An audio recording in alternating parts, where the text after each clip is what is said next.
Hello, everyone, and welcome to Back on Track, Overcoming Weight Regain.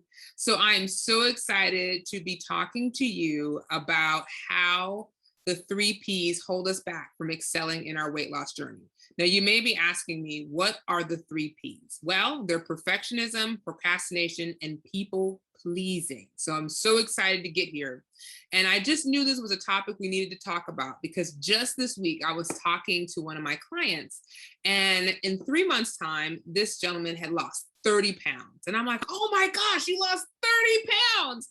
And I asked him, I was like, so what did you do differently? And he was like, doc, I just changed my mindset.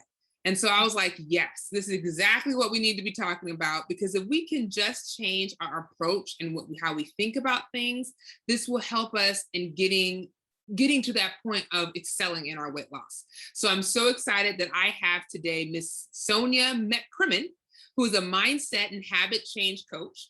She has her master's in behavior analysis, which focuses on the science of human behavior change. So this is the lady we need to hear from.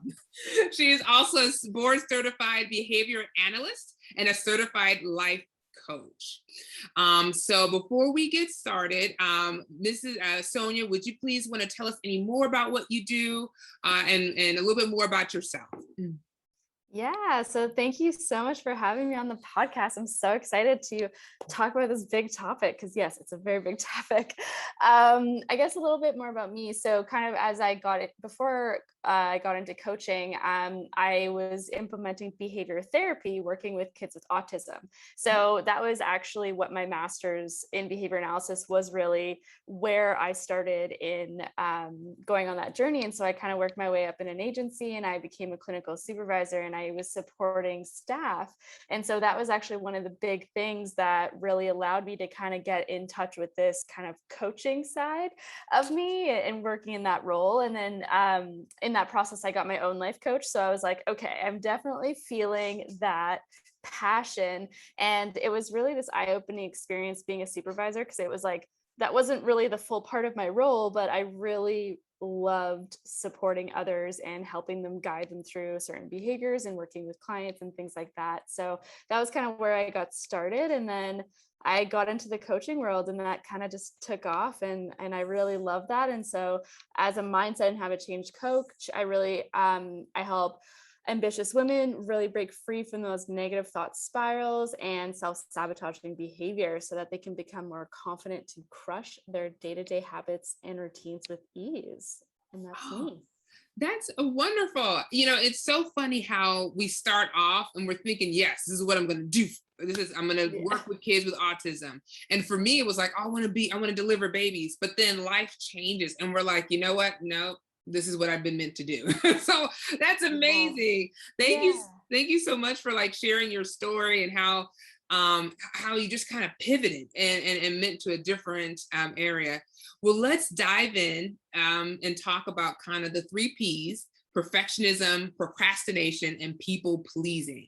So tell us a little bit more about the 3Ps. What are they? How do they negatively impact our lives? And how do we overcome it? Mm-hmm. Yes. I know it's a lot. Yeah. Big one. So, I mean, I'll just kind of break them down each individually. So, I mean, perfectionism is really, so all of these factors just on a whole really are based in the belief systems that we grow up in. So the things that, and this is really considered our conditioning, growing up, our child development up until age 7, our brains, we're sponges, we're kids, what we see, hear, observe, we soak it all in and we believe it. And, that's really just our survival instinct. That's what really gets us by. That's what gets us connection. And so we start to develop and learn these ways of connecting with people, how to really connect with our bodies, and really what that can look like with fitness or weight loss or healthy habits and things like that. And, it's really all based in how we grew up and what we observed in our own environments. And so with perfectionism specifically, this one is performance based. We believe that our self-worth is based in our performance. in the way that we complete our work.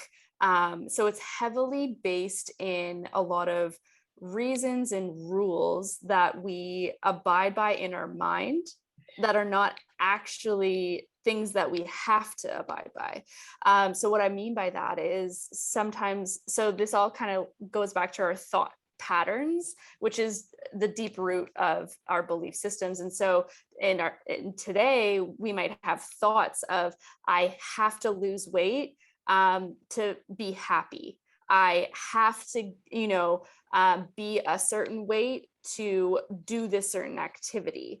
I should be doing this certain diet because everyone else is doing it, right? So basically all those rules are around shoulds, have tos, need tos, I must do it this way. And also the reasons, which is like, I have to do X because of Y, or I need to do it this way, or else I won't feel this way. So, which is all basically us latching on to this result. We're expecting some type of end game, end result based on our performance of what we do. And so that is really the root of perfectionism, of just, we try so hard to do X, Y, Z in a specific way so that we perfect that, or we think that there is like, I mean, in diet culture and fitness and health and all these different kinds of things, there's so many things that are thrown out there, right? And so much on that, like, it's so hard to understand what to believe and what's the best for you. And, like, I'm a big believer in like the tiniest steps and individualized support. Like, everyone is different. And so, just to kind of add to that, we all have our own belief systems that we grew up in, which, can alter what we value in life. So for instance, if I grew up and I had parents that did not work out at all, they didn't take care of their health, they skipped meals, they did take out all the time. If I was surrounded by that, I'm going to also believe that that's the way to live my life. And so a lot of the time we believe that, oh, well, like, this is just who I am. This is how I was raised. And so that's stuck in the past in believing that those are the things that we should be abiding by, but that's not the case. And so looking at those factors and then, switching your mindset to look at what you value in your life today and what you strive for your future. And then that ties into actionable steps. So as I kind of talk about each P, I'll kind of explain like, what it is and the strategy. So, with perfectionism, it's really letting go expectations of results and the fact that you think you can control the outcome. And with perfectionism, we're very much rooted in, if I do X, Y, Z, I will get this result. And so we latch onto that specific outcome. And then when it doesn't happen, then that's when we go in a whole tailspin of thought spirals of you putting yourself down. You feel like you're not good enough. You didn't do the right thing. And there's no right or wrong. And so allowing ourselves to release that need for control of what an end result could be, and ultimately allowing room for, switching the focus to the end result and switching it to your ultimate values and desires. So if it's for weight loss, yes, like choosing a weight goal or like a weight loss goal, there's nothing wrong with that, but at the same time, not putting pressure on a time frame with it, but also noticing like, okay, sure, working out, why do you want to work out? For me personally, I actually talked about this on my story today on Instagram about body image. It was very a surface level goal. I thought when I was in my early 20s, if I worked out, I would get noticed by boys and that would like get me approval from others, and I would get noticed in that way. And so I was realizing that my goal was about, others' approval or looking perfect and really doing that. But in the end, I always felt unsatisfied or not happy with myself. And I ultimately didn't have any confidence in myself because I was looking to external factors for that connection. And so for me, I realized like, oh, that, so always noticing, why behind a goal or habit. That And is so, so, I was gonna say that yeah. was so interesting that you mentioned that, because a lot of times with this, it does go back to our childhood, how we were raised, what happened. I've seen a lot of patients and a lot of clients where if their parents kind of like had this structure where it was like, you have to eat this, you have to eat that, it's hard for them to break from that as they get older. Yeah. And like you said, they have to go over. And the other thing that I thought you said was interesting was that kind of all or nothing type of thought. I had one other patient or one other client the other day, and she was able to lose weight. And I asked her again, how did you lose weight? And she's like, you know what? I first of all, I forgave myself, and I just decided that it's not going to be all or nothing. It's like, no, I'm going to, if I want to eat this cracker or this cheesecake or whatever, I'm going to eat it and be done with it. It doesn't have to be all or nothing. And I think a lot of times where people tend to kind of mess up or kind of falter is because, like you said, they have the structure, it's your Mhm. mindset, when actually it's not the case. It's not the case. you Yeah. you can make it what you want, it doesn't have to be this. And so I think it's great that you brought up those points on how to kind of overcome your own mindset, your own belief that this has to be this way or it's just not going to work, you know. Yeah. And so the one kind of strategy when it comes to perfectionism is noticing and naming those thoughts that come up Mhm. and allowing yourself to take one tiny action in that moment that is aligned with your values. And so, with all of that said, like really understanding what your values are first and foremost. And because values are that redirection point in moments when you want to give in, you want to give up, and you don't really know what to do. Because in those moments, if you don't have somewhere to look to, you're just going to fall back into those old ways.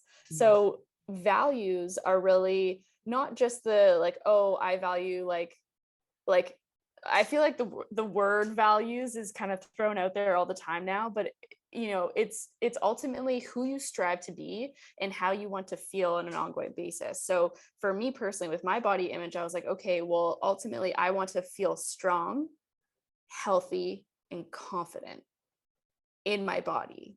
And for me, like it took me a long time to feel comfortable in my body. And so when I would work out, I would not want to push myself further.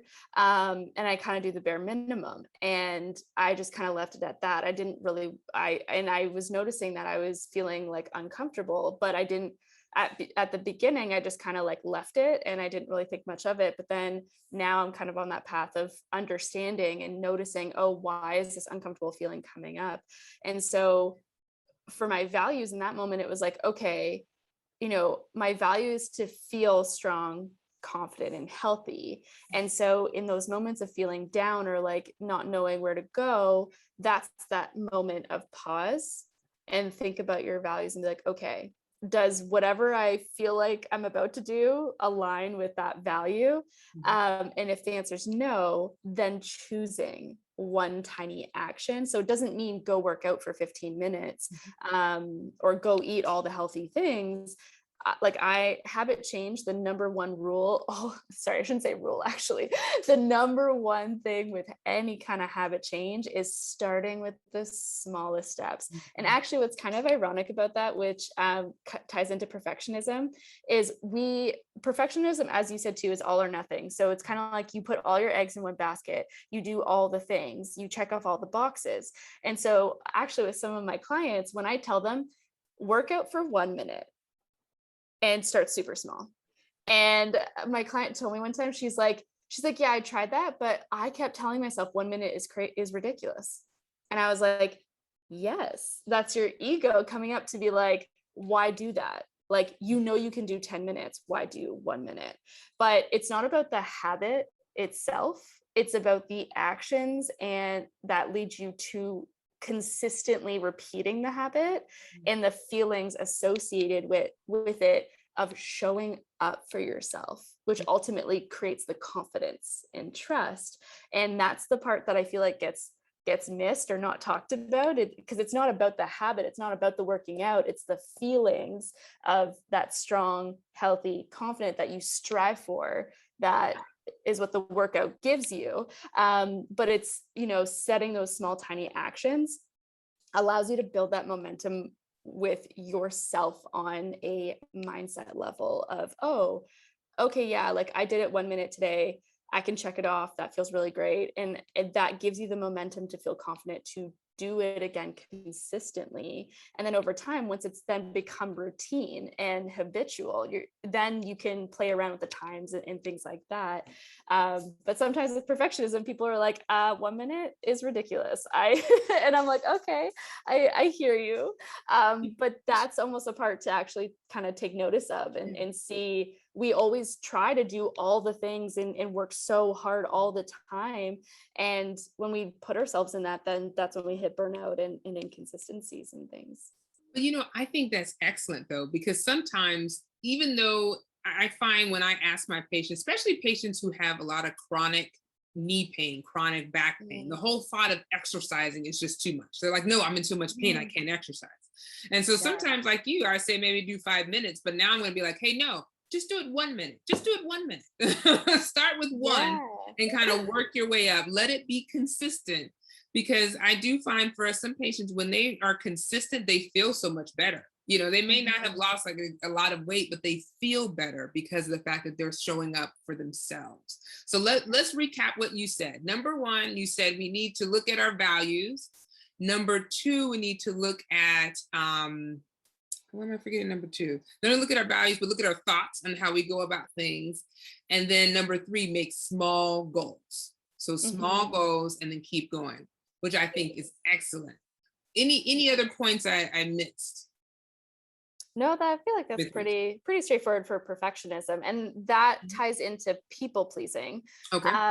And so people pleasing really is, in essence, we all have the human need for connection, love, approval, all of these things. Like, we all have that. And so when we grow up, I always kind of give this example.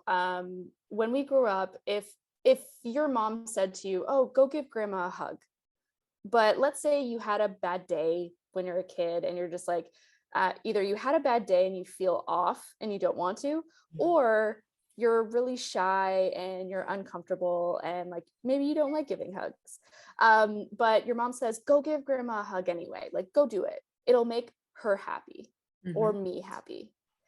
And then you go do that. And then let's say your mom's like, oh, thank you so much. Like, yay, like thanks for giving grandma a hug. Then that shows you that dismissing your own feelings, ignoring your own feelings, and doing something for somebody else gives you that approval or love in that respect.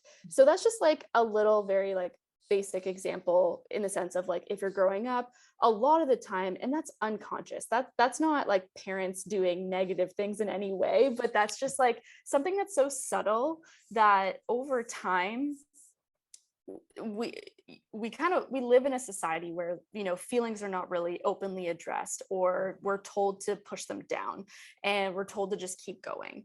And so with people pleasing, a lot of the time is we are essentially taught or shown to put others' needs before our own.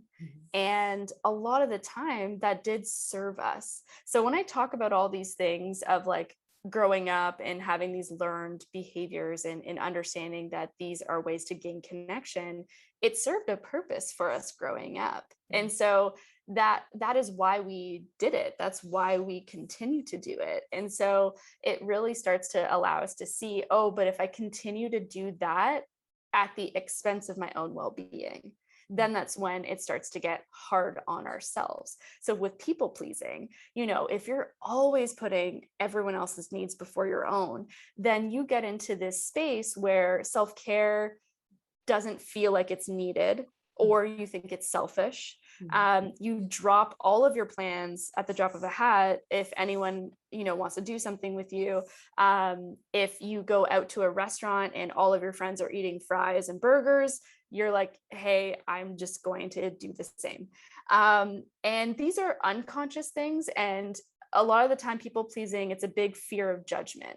We don't want to get judged, and we don't want to be disliked. And so that's a really big core of people pleasing, where we do these things so that depending on our past experiences, like for instance, like I got a lot of comments at me of like, you look anorexic, like put some meat on your bones, or like, like all of these different things when I was a kid growing up, or like, why are you wearing that? Or like, you're too skinny, or you're like you're so skinny, like go like work out, like there, and it's like, those things are very much a lasting impact on how I perceive myself and looking at my own body. And so when we grow up, that we try so hard to fit in or get that approval. And so, as I kind of said earlier, my goal was like, oh, I'll work out essentially to get noticed or like fit in or look good for others. And so in the end, my goal ended up being very surface level for essentially for that people pleasing. And ultimately, I didn't stay consistent. I definitely got wrapped up in the thought spiral of putting myself down, because once I didn't get noticed and no one else was really like giving me the response I was expecting, then I would just put myself down. And so with people pleasing, a big part of this aspect is really, we're trying so hard for others and we forget about ourselves in the process. And so like, if you see like all of these other people having all these big weight loss goals and all these other things, we put that on ourselves to do the same because everyone else is doing it. And so once again, it's all in the tiny steps. So to some people, if you tell a client, like, let's start with, losing 1 pound, they might be like, that's ridiculous, or like, I can do that, or like, everyone else is wanting to lose 10 pounds, like, let's do that, right? Like, they want to jump on the bandwagon to like go big. And so a lot of the time, that is usually where we always fall flat, because if we try so hard to do that big thing, it doesn't allow for room to building up the consistency and knowing how to build your own confidence and trust in your body, in your ability to do it. And that's the whole step that typically gets missed. It's like, okay, let's go hard, let's do all these things, because that's what gets weight loss fast. And a lot of the time it's that instant gratification. It's like, well, I want to do that right now, I want that result right now, or I see other people having that result, I want it too. And so it's all looking at these external factors rather than looking inward. And once again, going back to values of like, who do I strive to be for me? And the hardest part about people pleasing is that when we start to please ourselves and focus on ourselves, we will get judged and we will get disliked, and we will have people say things to us, and that will trigger us to be like, oh my gosh, I don't want to be judged. And we could fall back into that trap of apologizing, over explaining, trying to make sure that they understand my side, or that like I just fall right back into kind of conforming and going back to that way. And so understanding that as you go on your own journey of releasing that people pleasing, so the number one strategy is setting boundaries.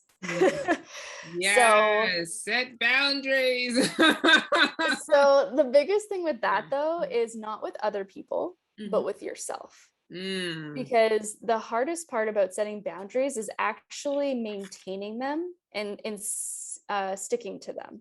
And if you don't have the confidence in yourself, you're not going to be able to set a boundary with someone else. So what I mean by that is, let's say you don't really have a day-to-day routine, and you just kind of like wake up and go to work and do your thing and go and hustle and just like you're kind of on autopilot and you're not really thinking much and you're not giving yourself that me time. And a lot of the time with people pleasing, you don't have much of a self-care routine. You're just there for other people's schedule and to make sure you're doing all the things for everyone else. And so a lot of the time when it comes to people pleasing, and I've worked with my clients through this, they don't have any like set time for themselves. And that's not just self-care, it's like routines. So like in the morning, do they set like, even just 5 minutes to sit with themselves before the kids get up, before, they got to do all these other things? If they don't have any time for themselves, they're constantly going to be in that people pleasing mindset of like, I'm waking up to do all these things for everyone else. And so allowing yourself to set a boundary with yourself first, of being like, okay, my boundary is I will dedicate 5 minutes to myself today. And really allowing yourself to have that time, because with people pleasers, it's uncomfortable to be alone. They don't know how to be alone with themselves. And so because they're so constantly thinking and worrying and focusing on everyone else, it's actually daunting to sit with themselves, and they don't know what to do with themselves. Like, I vividly remember 2 years ago, there was a moment where I was alone. My husband was away and I was alone for 5 days. And oh boy, did I self-sabotage that whole weekend. Like, I realized like when I was with myself, I didn't have to like be on for anybody. And then I binged TV shows. I snacked all day. I was also like scrolling social media at the same time. Like, I was multitasking. And then I kept thinking about like going for a hike or researching for my master's at the time and like doing all these other things. And no, I just sat on the couch for like 3 days straight. And I also thought, I remember thinking like, oh, I don't need to make a nice meal because no one else is here. So I ended up just eating like mac and cheese and just like snacking and not really having proper meals. And so that made me really realize like I was just sabotaging myself because I didn't know how to actually use my own time for me.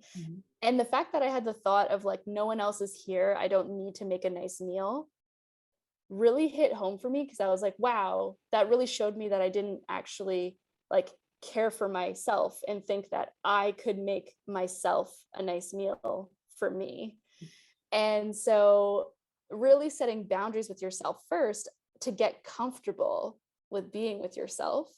And then over time, when you build routines and habits around that, so that could look like meditating, journaling, and breath work, or just going for a walk outside, like any things like that, or calling a friend, like things that fill your cup. When you do that over time, it truly does build confidence and trust in yourself. And that's the momentum you need to feel that confidence and ability to set healthy boundaries and know where to go from there. So boundary setting is a big one. Let me ask you one question, because I know a lot of my audience are busy moms. They're taking care of their kids, they're taking care of their husbands, they're taking care of their parents. So, or I had one guy, he was just working 7 days a week, what would be the first step they would need to do? Is it just like start with like that 5 minutes, like you said, for just for themselves? Or should they actually maybe reevaluate, like write out their schedule and say, hey, here's where I can like schedule in 5 minutes for me? Like what should be the first step they do to kind of help set that boundary? No, yeah, that's a great question. And my answer is it's very individualized. So an example would be like, I would definitely look at what their values are. So let's say it's a family and they value quality time with their kids. And let's say they do that, but they do it because, their soccer practice and they have to drive their kids to that. And like, there are certain things that they have to do, but they're still not really giving themselves that connection time, like away from their phone, away from other duties, away from work, and just being present with their kids. So, yes, setting boundaries with themselves for sure, but really noticing the values that they really want to prioritize in their life right now. So for someone that's very family oriented, if they're like, you know what, my value is really connecting with my kids right now, like that's the number one thing, then I would be like, okay, you know what? Yeah, like I said, like dedicate 5 minutes of just closing everything and just going and being with them for 5 minutes. Mm-hmm. Yeah, sure, it can totally be more time, but just getting into the habit of kind of turning your brain off of like autopilot and work and thinking about all the next tasks and chores you have to do, and just allowing yourself to be present. So it's really all about those values. And so, but in general, I would say yes, like starting with something super small. And honestly, and when I say individualize, I mean everyone has their own definition of something. Everyone defines self-care differently. Everyone, meditation and journaling and breath work, they all look different to everybody. And it's funny too, because like when I think about meditation, when I first thought about meditation, I was like, it's a meditation where you sit in silence for a very long period of time.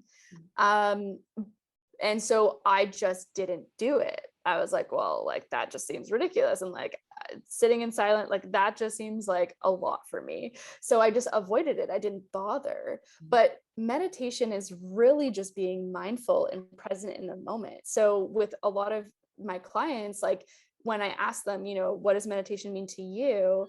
It's really cool to hear their perspective, because we all have our own perspective on certain things. Once again, based on how we grew up or like what was kind of said to us or what we saw. And so, yeah, so it's really cool when you kind of ask them what they define those things as. So if they have a specific value of like, I really want to work on X, then really breaking that down. What does that mean to you?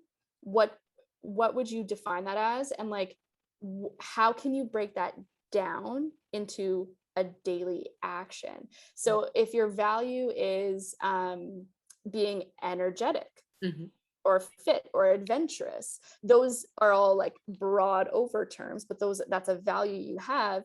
And being energetic could be, you want to have more energy with your kids, and that could be a really big value for you. And so energy, if I were to ask, what does having energy look like to you on a day-to-day? Like, what kind of activities would you enjoy doing that would embody that value? And some people might say, hey, going for a walk or doing like jumping jacks in the backyard, or like, I don't know, like everyone could kind of have their own thing, or going on the treadmill, or skipping rope, like any kind of activity that they're like, hey, I actually really like, I used to like doing that. And then starting so tiny. So like, okay, skipping rope, do it for 30 seconds. Okay, you want to walk around the block? Okay, cool. Do like 5 minutes of that. And so always just starting, because we always think like, I don't have time. Yeah, that's like the number one thought and feeling that so many people have. And so you remove the daunting aspects when you say, oh, do it for 1 minute a day. It's like, okay, like, and I always ask my clients, on a scale of 1 to 10, how realistic does this habit feel? And if they say anything below a 7, I'll say start smaller. Because you're going to have those thoughts come up of like, this is ridiculous, or this is too daunting, I don't have time to do that, or like, it just sounds like a lot of steps to even engage in the habit. So a lot of the times it's just setting up your environment for success to engage in the habit too. And that could be the starting step in itself. So really looking at your values and what you define that as, and breaking that down into like the enjoyable activities. Because that's the thing, sometimes people will be like, oh, like for me, meditating is listening to mantra music while I like make my breakfast. And like, that's, to some people, they'll be like, that's not meditating, but it's like, I don't care. Like, that's what I enjoy doing. And the mantra music is like, I sing along with it. So it's like these affirmations I'm saying out loud. Right. So it's like, everyone has their own way. Mhm. And going back to that perfectionism, we have these beliefs of like, oh, well, working out looks like this.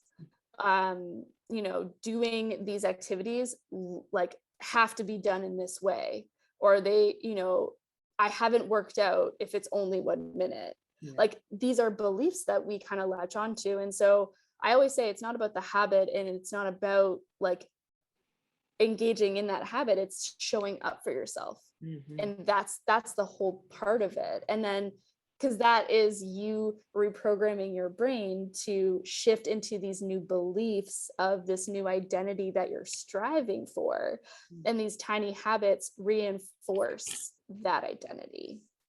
Awesome.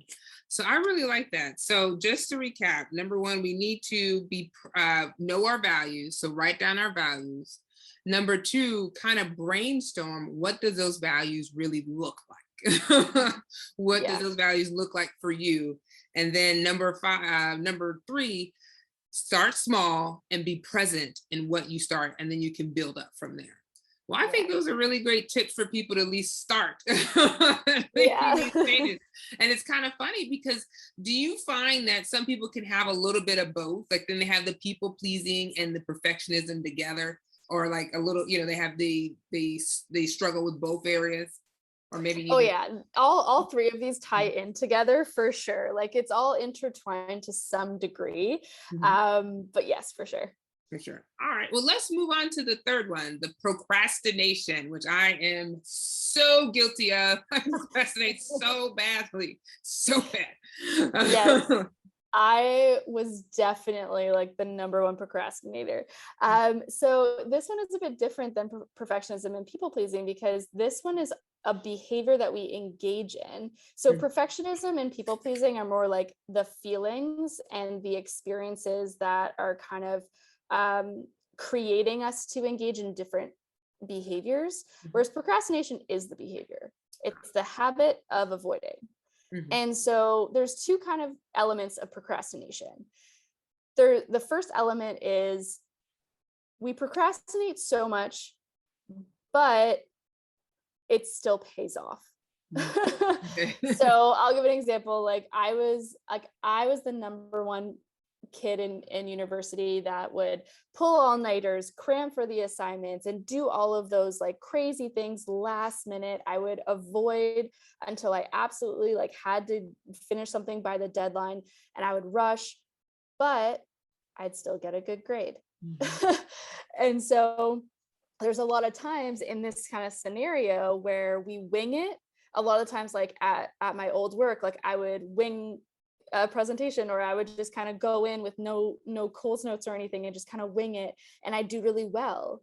And a lot of the time, in essence, that shows us that because I procrastinate and I did it in that way, but then the result paid off and I like did well, reinforced the procrastination. So then in my head, it was like, oh, well, like I crammed and I crushed that exam, or I just winged it and I did really well and got praise from my boss. Like, why change? Mhm. And so that just allows me to want to repeat procrastinating, because I start to believe I'm good under pressure. I can wing things no problem. Like that's my forte. Like those are things I was telling myself of like, yeah, like I'm so good at it. But on all of these tie back into our feelings. Mhm. So basically with procrastination was like, I would feel so overwhelmed, so exhausted. I'd be overthinking like mad in that time frame. And I would just be a stress ball. Like I'd be a space case, just like I'd be so in my head, so all over the place, and just like laser focus, or I'd be really impulsive, reactive. Like if I was trying to get all of that done in a small time, like I would lash out. Like there was so many emotions and feelings going on.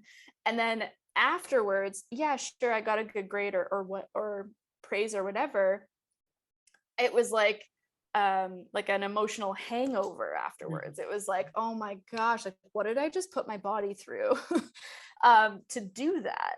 And so over time, I started to realize that with procrastination, yes, I could do it really well, but it went back to perfectionism because I felt like I was half-assing it and that it wasn't good enough. So then I would like try harder and I kept putting it on a pedestal to be like, oh, like I'm really good at doing things last minute, Mhm. but um I would still put myself down because then I would look back at it and be like, oh, I half-assed it, or like, oh, I could have done that better. Like I rushed it, so it's not that great. So that's the first scenario. But then the second scenario with procrastination is you just avoid altogether. Mm. And we do that because we are trying to avoid the pain and discomfort of actually taking the step.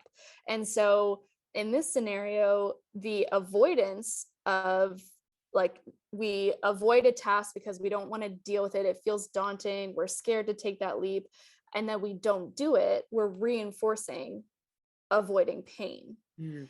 So in those two scenarios, it's really, either you procrastinate and then you do it and do all these things last minute and you're so overwhelmed, or you have this task or this project or this thing that you want to do but you just keep putting it off because you don't truly believe in yourself and you're like, oh, I'd rather just give in to this fear of, I don't know. The fear of the unknown is something that comes up as well. Is like, we don't know what a result might be, so we don't start it at all. And Mm. that's a component of perfectionism. Sometimes we procrastinate so much because we don't have all our ducks in a row first. So we just don't bother starting, or we tell ourselves that I don't have the capability to do it yet in the perfect way, so I won't start it at all. So all of those really tie together. So the number one strategy for procrastination is planning and preparing. Being prepared, very important. And I'll say this about like meal prep. Mhm. This is such a funny one because even just hearing the words meal prep, like I'm like, I don't want to bother. It's always way too much. God, that sounds like way too much. But it's like, it's not about the meal prepping. It's about the feelings that you get when you actually do it. So Mhm. it's like you meal prep for the week, let's say, and you end up feeling relaxed, not overwhelmed. You don't have as much cognitive load either. Like during the week, you could get really stressed and have to think about, oh gosh, what's my next meal going to be? And then sometimes when you get into that loop, you skip the meal completely or you just eat crap. And so, it's like if you're not prepared, you just go to the thing that's most convenient. And so it's not about the meal prepping. Like, yeah, that sounds daunting. So for me, I don't like to meal prep. I like to eat different things each day. So like I'm not the type of person to prep like 6 of the same meals on a Sunday. So basically what I do, for anyone listening, if they're not a big like meal prep person, want to do it all in one day, or eat the same thing, I've set out a time block at the end of each day. So like 8 to 9 is kind of like my prep time. Mhm. And I've dedicated that time slot, and it could be 10 minutes or 30 minutes or the whole hour, but it's like I've dedicated that time to just organize and prep myself for the next day. And that could look different each day. So that's why I like setting that as a time block rather than, oh, I'm going to meal prep Mhm. and considering it a meal prep time, because it's not just meals. I'm also like prepping my to-do list. I'm writing things down so that I get them out of my head and I don't stress about it when I go to bed.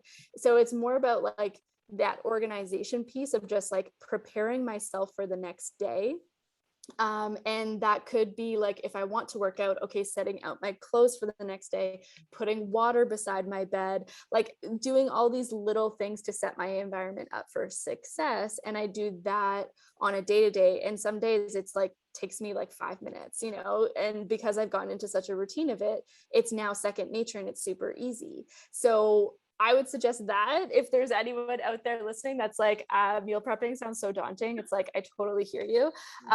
So organizing could literally just mean picking the night before what you want to make for dinner the next day, and then like having all that prepped. And that's something like we do, like our meat will be frozen, and then I think about the meal the day before and I take it out of the freezer and into the fridge or in the sink or whatnot. And so it's just like giving yourself that preparation, because I was definitely the biggest procrastinator. So what can help you through this is the moments I started to feel anxious. Mm-hmm. I realized it was because I felt like I wasn't prepared for something. Mm. And it was really interesting to start to catch that more and more. And that was when I would procrastinate. So I'd feel anxious, and then I would be like, oh God, this feels daunting and scary. And I would just avoid and then just like wing it and figure it out the next day. But when I started to catch myself in those moments, once again, it always goes back to the tiny steps. So like if I catch myself feeling anxious and overwhelmed, I'll ask myself like, okay, is this thought or feeling coming up to tell me that there is something that needs organization, preparation, or planning? Mm-hmm. And that was the question that honestly saved me when it came to procrastination, because that was what it was about, was the procrastination. And sometimes it's just, those feelings come up, be like, oh, is there something I want to do differently in this moment? Our feelings and thoughts are not bad. And it's really a lesson in a guide for us to understand there's something here that it's trying to show me. And so that was the biggest thing for me when it came to procrastination. So then I was like, oh, I feel overwhelmed right now. Like I feel anxious. And then I would think about it and be like, oh, I have like a big day tomorrow and I haven't like prepped for it at all. And then I'd be like, oh, that makes sense. So then I would just like choose one small thing. But the beauty of doing that is when you choose one small thing, you're like, oh, that wasn't so bad. And I actually feel a lot lighter now. And then you kind of get into that momentum of like getting all the things. But if something feels too daunting, always just starting with like one tiny step, because that's a step in the direction of moving forward. So yeah, that is my tips and info on procrastination. No, I like that because, for me, when it comes to like meal prepping, I like to meal prep on Sunday, but it's for some reason it takes me forever, like 2 to 3 hours to kind of meal prep. And so if I don't have that time, I'm like, oh, I can't do this. I just procrastinate. I just push it off. And then the whole week is shot because I haven't had anything prepared. So I like the whole fact, especially for people who like to cook different things. Just take that 1 hour or that 30 minutes just to prepare, just so that you have it. Because I feel like once you know what you're going to eat, once you know what you're going to do, you already have it scheduled when you're going to do your exercise. It's so much easy. You just grab your clothes and go. So I love the kind of having those workout cues where you're like, I have my clothes here and I'll bring my clothes to work and I will work out before I come home and then I'm done, So that it's really helpful to be prepared. I know I've found that very helpful because if I forget my tennis shoes at home and I'm at work, I'm like, well, I guess I'm not going to exercise today. I forgot my tennis shoes and I'm going to get home and be like, oh, I'm tired. Exactly. Exactly. It's like as soon as you don't have other things prepared, your brain immediately goes to, oh, well, like, I don't need to then. Or like, oh, like, let's just go down the rabbit hole of excuses. Yeah. We're like, oh, tomorrow. We'll do it tomorrow. Oh, man. And tomorrow never turns into today, unfortunately. Exactly. Well, these are like really great tips on talking about perfectionism, procrastination, and people pleasing. And, I think the main takeaway is number one, find out what your values are. What is it that you value? Also maybe even brainstorm or think about what are some things that you grew up with. That this is how, that perfectionist, like it has to be this way or the highway, and kind of just target those, be able to look in yourself and be like, hey, it's okay. I don't have to do everything or have that all or nothing mentality. And then brainstorm not only what the values mean to you, but what does that look like for you in your daily challenge or daily walk. And then number 3, I would say, is take small baby steps, and be all present. In the baby steps. Yes. Be present. So, wow, I really thank you so much for just spending time with us talking about these 3 Ps. Now, how can someone work with you? How do they reach you? I know you also have your own, you do the mindset coaching. How do they reach you? Yes. So my main platform is Instagram. So if you want to find me, it's sonyajmac.coaching. And then there's also my website, which is sonyamaccrimmon.com. And I actually have a freebie that I can share with your audience as well, which is the 5 steps to lasting change. And I have a group program coming out at the end of September, all about the 3 Ps. So if everyone is really interested in those and we want to dive into it on a deeper level, along with other women going on a similar journey, they can get that info at my website. Excellent, excellent. And we will post her website and her Instagram link to the show notes as well, so we can be able to contact and get more information about the 3 Ps and how to overcome them. Well, thank you so much again, Sonya. We're looking forward to hearing more from you. Amazing. Thank you so much for having me.